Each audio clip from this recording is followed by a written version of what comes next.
नमस्कार, मैं लता गंगवार। आप देख रहे हैं भारत 24 न्यूज़ लाइव। जी हाँ, इस वक्त हम मौजूद हैं बरेली क्षेत्र के औला मनौना धाम में, जहां पर महंत उमेंद्र चौहान जी से आइए हम आज खास मुलाकात करते हैं और मंदिर की विशेषताएं जानते हैं कि कब इसकी स्थापना हुई और यहां से कहां के भक्त आते हैं और क्या क्या अब तक चमत्कार हुए हैं। जी जय श्री श्याम जी। मैं आपसे जानना चाहूंगी कि इसकी मनौना धाम की स्थापना कब हुई और कैसे हुई? ये 2020 में जब कोरोना काल चल रहा था जी। 7 अक्टूबर 2020 को इसका भूमि पूजन हुआ था जी।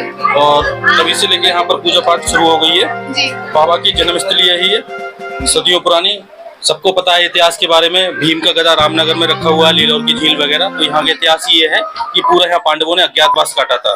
बाबा जो है वो भीम के नाती हैं, घटोत्कच के पुत्र। तो ये उनकी जन्मस्थली है और जन्मस्थली होने के बाद वजह से ही इतने बड़े बड़े चमत्कार यहाँ पर हो रहे हैं। जैसे कि हमें सुनने में आया कि यहाँ पर एक किसी बच्चे की डेथ भी हो गई थी कुएं में। ये शुरू की घटना थी। वो बहुत उस समय केवल सिंगल आरती करते थे, 10-5 लोग इकट्ठे होते थे उस समय पर, और यहाँ ज्यादा कोई लोग नहीं आते थे।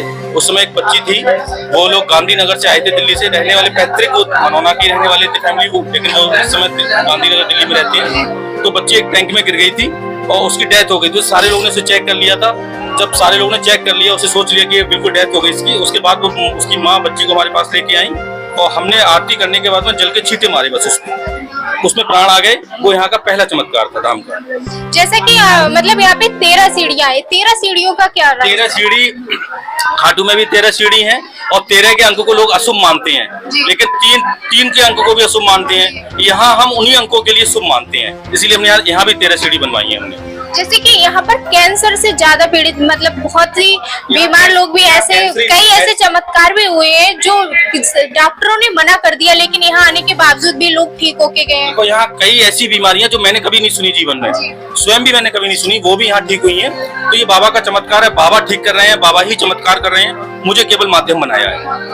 जैसे कि मतलब यहाँ पे कहाँ तक के भक्त आते हैं? ये कह पाना भी बहुत मुश्किल है, क्योंकि भीड़ में हम सबसे नहीं पूछ पाते कि आप कहाँ से आए हो। ना तो हम यहाँ पर ये पूछते हैं आपकी जाति क्या है, ना हम ये पूछते हैं आप कहाँ के हो, आपकी जेब में रुपए कितने हैं। ये यहाँ कोई सवाल नहीं किया जाता। लेकिन यहाँ पे सुनने में आया है कि मतलब बाबा उमेंद्र चौहान जो है कि वो जातिवादक भी सूचित मतलब करते हैं कि यहाँ पे कोई नीचे शेड्यूल कास्ट का कोई नहीं आएगा। आप एक बात देखना कि अभी मैं एक जगह गया था मिलक जी।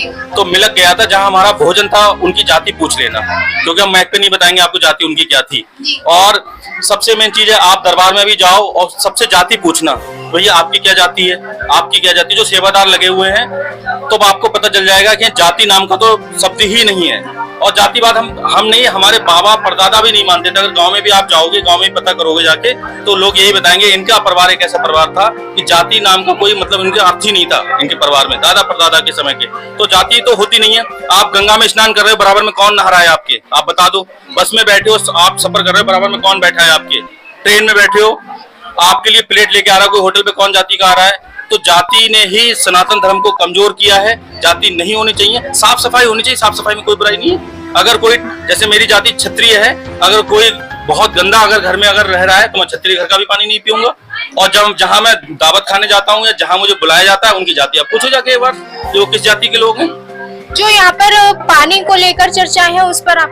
हाँ, जल यहाँ 15 नल हैं, 7 समरसेबल हैं, 3 ट्यूबवेल हैं। यहाँ सिर्फ एक नल का जल ही हम यूज करते हैं, जिस नल के जल से बच्ची वो जीवित हुई थी और हजारों लोगों के यहाँ पर जो कष्ट हैं वो दूर हुए हैं। तो उस जल में यह है कि आप 15 नल का जल लेके जाओगे और 15 बोतल रखी होंगी, 6 महीने तक बोतल आप रख के देखना, 14 में आपको हो सकता है दिक्कत हो जाए। उस जल में किसी तरीके की कोई दिक्कत नहीं होगी, गंगा की तरह पवित्र जल है वो। तो उसी जल का, नल का जल यूज करते हैं। और कितनी बड़ी बात है, इतनी बड़ी तादाद में लोग आ रहे हैं और उस नल को हम हाथ से चलवा के जल भरवाते हैं और तब बोतल देते हैं। और हम ये भी कहते हैं कि अगर कोई बोतल लेने में सक्षम नहीं है तो अपने घर से बोतल लाए, नल से भरे और हमसे पड़वाए और फ्री में ले जाए।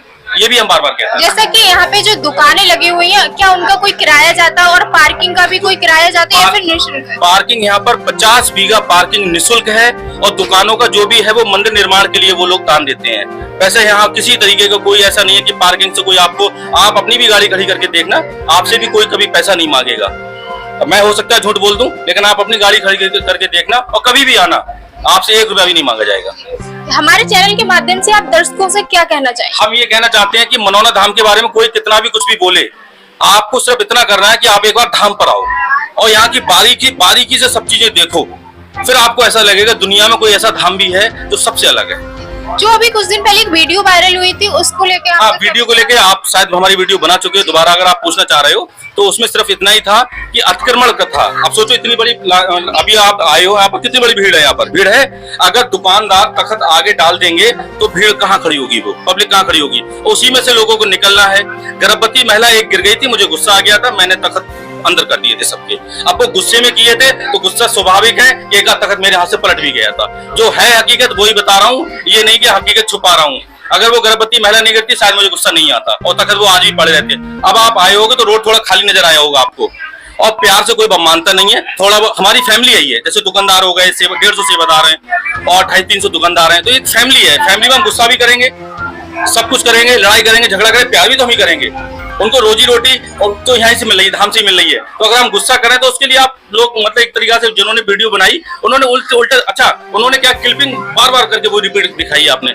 यहाँ कैंसर ठीक हो रहे हैं, यहाँ लाइलाज बीमारियों, वो आप वायरल क्यों नहीं कर रहे हो? ठीक, अभी हमने गौशाला के लिए 1 लाख रुपए दान दिया, ठीक, वो आपने वायरल क्यों नहीं किया?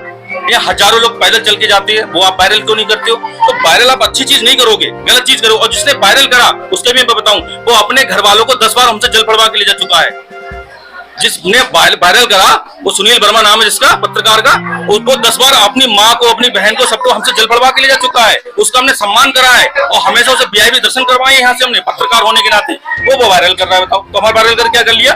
2000 सब्सक्राइबर हमारे एक दिन बढ़ गए वायरल होने से, क्योंकि लोग अगर गलत देखते हैं तो अच्छा भी देखते हैं। यहाँ पे एकादशी के दिन ही भीड़ रहती है या फिर हर दिन ऐसी मंडे हमेशा बहुत बड़ी भीड़ रहती है। और यहाँ ये कह पाना बहुत मुश्किल है। आपने कल दशहरा था, दशहरा पे लोग घर पे पूजन करते हैं, फिर भी मनोना धाम पर जबरदस्त भीड़ रहती है। यहाँ बहुत तेज बरसात हो रही होगी, तब भी इतने पानी में लोग आए होंगे, ये भी वीडियो आप लोगों ने देखे होंगे। यहाँ ऐसा कुछ नहीं है, बाबा की असीम कृपा है और असीम कृपा लेने के लिए लोग यहाँ पर आते हैं। कोई त्योहार, कोई ऐसी चीज नहीं है। आप दीपावली पे आना, लोग घर में दीपक जला के सबसे पहले मनोना धाम पे नजर आएंगे आपको।